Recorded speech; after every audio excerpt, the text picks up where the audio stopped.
by Rishi Raj.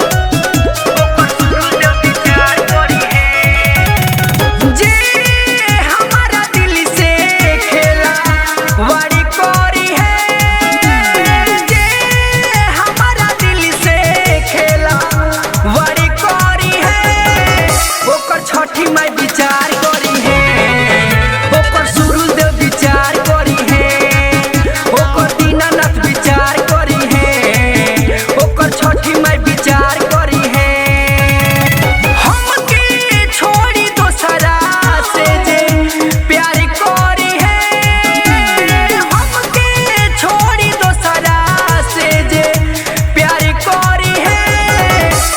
छठी माई विचार करी है ओकर छठी माई विचार करी है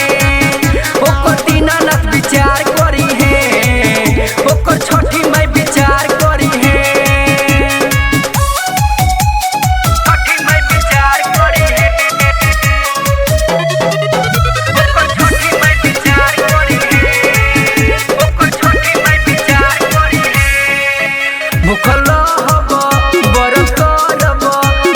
छठी माई से ये कहब छठी माई के घाट जाई के और देहब उनका भाई के भूखल रहब व्रत करब जाके छठी माई से ये कहब छठी माई के घाट जाई के और देहब उनका भाई के हमरो जीवन जे भी